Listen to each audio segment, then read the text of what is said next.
नमस्कार दोस्तों, आप सभी पर मां भगवती का आशीर्वाद और परम ज्ञानी और शक्तिशाली बजरंग बली की कृपा सदैव बनी रहे। आज इस वीडियो में हम एक बहुत ही ज्यादा पूछे जाने वाले विषय के ऊपर बात करेंगे कि प्रतिदिन मां दुर्गा मां भगवती आदिशक्ति जगत जननी की पूजा किस प्रकार करनी चाहिए। नित्य की पूजा में ऐसा हम क्या करें जिससे मां प्रसन्न हो, हमारी पूजा स्वीकार कर हमें कृतार्थ करें। शक्ति स्वरूपा मां भगवती सनातन धर्म को मानने वाले हर भक्त के घर में पूजी जाती है। नवरात्रि के 9 दिन मां के 9 स्वरूपों की पूजा होती है, जिसे मां का हर भक्त करता है और विशेष विधि विधान से यह किया जाता है।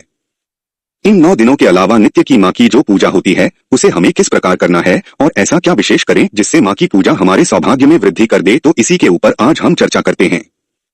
जानते हैं मां दुर्गा की नित्य पूजा की विधि के बारे में। और दोस्तों, वीडियो पूरी अंत तक अवश्य देखें, क्योंकि रोज की मां की पूजा के साथ किए जाने वाले कुछ बेहद असरकारी और बेहद ही सरल उपाय इस वीडियो में हमने आपको बताए हैं। और हाँ, आपके अपने रामकृपा चैनल को सब्सक्राइब जरूर करें और कमेंट में एक सुंदर जयकारा मां भगवती के नाम का अवश्य लगाएं। तो सुबह सर्वप्रथम उठकर आपको स्नान करके स्वच्छ वस्त्र धारण करने हैं। देवी की आराधना अर्थात शक्ति की आराधना आप कर रहे हैं और शक्ति का रंग है लाल।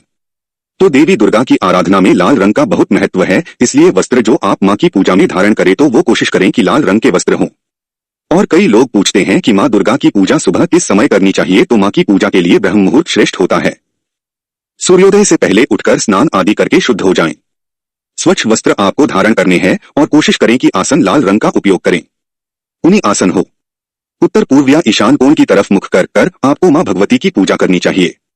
इसके अलावा जिन भक्तों का जो मंदिर है वह पश्चिम दिशा में है, तो पश्चिम मुखी होकर भी आप पूजा कर सकते हैं। आपको मां की मूर्ति को स्नान करवाना है। शुद्ध जल में गंगाजल मिलाकर मां को स्नान करवा सकते हैं। शहद से, कच्चे दूध से मैया को स्नान करवा सकते हैं। मां को स्नान करवाने के बाद साफ कपड़े से अच्छी तरह से पोंछकर मां को आपकी यथाशक्ति अनुसार वस्त्राभूषण धारण करवाने हैं। अब कई लोगों का ये प्रश्न होता है कि मां की मूर्तियों को रोज स्नान करवाना आवश्यक है या नहीं। तो मां की मूर्ति का आप रोज स्नान करवा सकते हैं तो बहुत उत्तम है, नहीं तो रोज स्नान करवाना आवश्यक नहीं है। आप शुद्ध जल के छींटे पुष्प से छींट दें। अन्यथा आपके पास पत्ते हैं, अशोक के पत्ते हैं, गुलाब की पंखुड़ी है, यानी कोई भी पुष्प है, उससे आप मां की मूर्ति को छींटे दें। कोई भी विशेष पर्व हो, विशेष त्योहार हो, कोई विशेष मुहूर्त हो, तो मां को स्नान आपको अवश्य करवाना चाहिए। आचमन 3 बार आपको करना है। 3 बार दाईं हथेली पर जल डाले। तो इसके लिए आपको क्या करना है, एक तांबे का पात्र ले ले, उसमें आप जल भर ले और कुछ तुलसी के पत्ते उसके अंदर डालकर पूजा स्थल पर आप रख दें। फिर ओम केशवाय नमः, ओम नारायणाय नमः, ओम माधवाय नमः कर आचमन करें। आचमन पूजा की सबसे जरूरी विधि मानी गई है। आचमन से हम न केवल स्वयं की शुद्धि करते हैं बल्कि ब्रह्म तत्व को भी तृप्त करते हैं।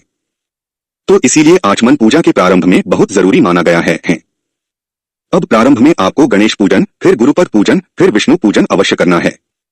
गणेश पूजन में आप ओम गण गणपतिये नमः इस मंत्र की एक माला जप कर लें।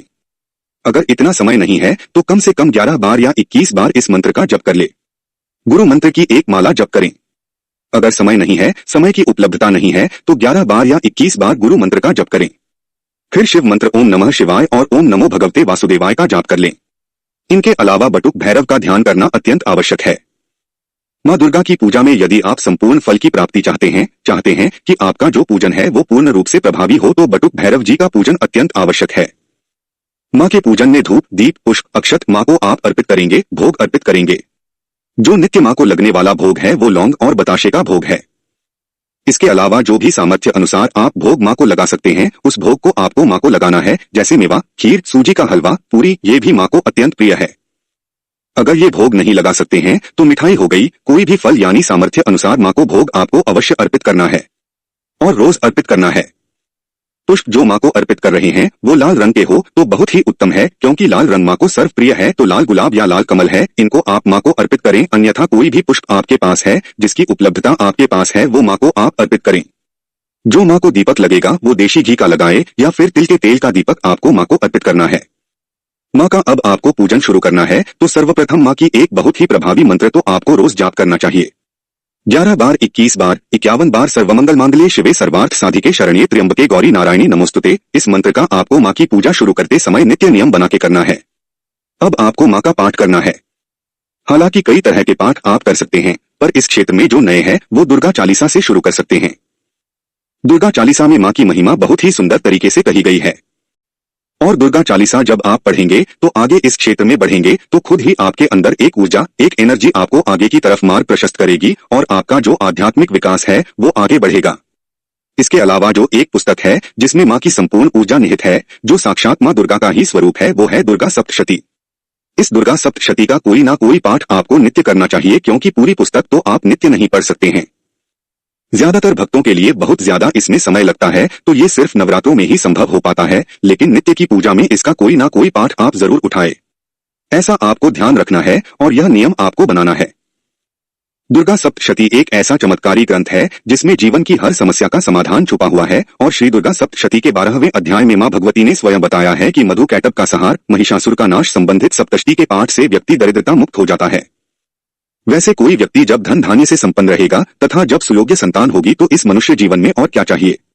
हाँ, जो इतने पर भी संतुष्ट ना करे उसे शांति कहाँ मिलती है, तो दुर्गा सप्तशती का नित्य पाठ करेंगे और इसमें भी दुर्गा सप्तश्लोकी के जो 7 श्लोक हैं और माँ जगत जननी के हर भक्त को नित्य पाठ जरूर करना चाहिए। संपूर्ण दुर्गा सप्तशती के पाठ का फल ये प्रदान करती है। इसका पाठ माँ दुर्गा की कृपा प्राप्त करने के लिए करें। इसके अलावा देवी सूक्त का पाठ करने से ब्रह्मा ज्ञान की प्राप्ति होती है, निर्णय लेने की क्षमता विकसित होती है और वाक शक्ति एवं सिद्धि की प्राप्ति होती है। देवी की कृपा को प्राप्त करने के लिए माँ के किसी भी मंत्र का नियमित जाप कर सकते हैं। और जब आप पाठ और मंत्र कर लेते हैं तो माँ की आरती करें, तो यह एक सामान्य सी विधि जो नित्य की पूजा में जो माँ की पूजा होती है उसमें आपको अनुसरण करनी है, फॉलो करनी है। इसमें जो सबसे पहला है कि जो भी आप पूजा कर रहे हैं उसे आपको माँ को समर्पित करना है। यह ध्यान रखना है कि कैसे करेंगे। जब माँ की पूजा आप कर लेते हैं, पाठ संपूर्ण कर लेते हैं, तो थोड़ा जो जल है वह दाएं हाथ में ले ले और माँ से प्रार्थना करेंगी, माँ भगवती, माँ आदिशक्ति, जगत जननी, हमने ये जो पूजा की है मैं आपको समर्पित करता हूँ या करती हूँ। इस प्रकार कहते हुए जल को जमीन पर आपको छोड़ देना है और जो भी आपकी पूजा है वो माँ को समर्पित करनी है। आप माँ को अपनी पूजा पाठ समर्पित करते हैं तो माँ आपको बहुत कुछ देगी। वो माँ है, माँ की संतान अगर माँ को कुछ दे तो सोचिए बदले में माँ कितना कुछ आपको देंगी। तो रोज की पूजा के बाद जो भी आपने पूजा पाठ किए हैं वो नित्य माँ को समर्पित कर दें। एक चीज और की जो तिलक आप माँ को लगाते हैं, दाएं हाथ की अनामिका से जब आप माँ को तिलक करेंगे, रोली, कुमकुम, सिंदूर से आप किसी से भी जब तिलक करें तो जो तिलक लगाने के बाद आपकी दाएं हाथ की अनामिका उंगली पर जो तिलक रह जाता है उसको आपको बाएं हाथ की आने में अनामिका से लेकर अपनी दाएं हाथ की कलाई के बीचों बीच लगाना है। यह एक बहुत ही जबरदस्त उपाय है। अपने जीवन में सफलता की प्राप्ति के लिए जो भी आपका कार्य क्षेत्र है उसमें आपको बहुत ज्यादा सफलता मिलेगी, तो यह उपाय और यह प्रयोग आपको रोज करना है। खाली आपको अपने बाएं हाथ की अनामिका उंगली से दाएं हाथ की अनामिका उंगली में जो माँ को लगाया हुआ तिलक के बाद बचा हुआ जो भी सिंदूर, रोली आदि आपके लगा हुआ है अनामिका में उसे दाएं हाथ की कलाई के बीचों बीच आपको लगाना है, तो ये नित्य करें।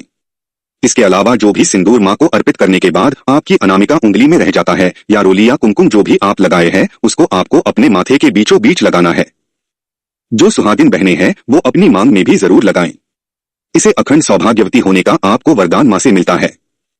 ये छोटी छोटी बातें बहुत ध्यान में रखने की है और जीवन में माँ की असीम कृपा प्रदान करती है।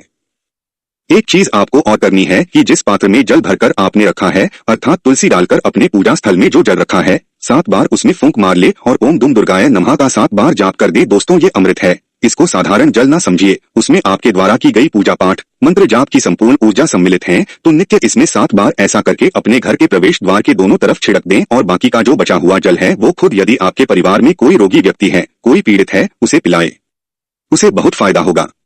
एक उपाय आपको और बताता हूँ। जब पूजा स्थल में आप जलपात्र रखते हैं तो उसमें अक्षत के 2 दाने अवश्य डालें। पूजा के बाद जल जो अक्षत के जो दाने हैं जलपात्र में, उसको आपको रसोई में जब आपका चावल बनता है तो 1 दाना आपको चावलों के साथ डाल देना है जिसमें चावल आप बना रहे हैं, और जो दूसरा है वो आपको जो भी आपका भोजन बनता है, सब्जी दाल जो भी बनता है उसमें आप मिला दें। घर में बहुत बरकत होनी शुरू हो जाएगी। दोस्तों, माँ भगवती सदैव आप पर अपनी कृपा बनाए रखें। आज के वीडियो में इतना ही। अगले वीडियो में बहुत जल्द मिलता हूँ। जय श्री राम, सत्य सनातन धर्म की जय। आज के आनंद की जय। हर हर महादेव।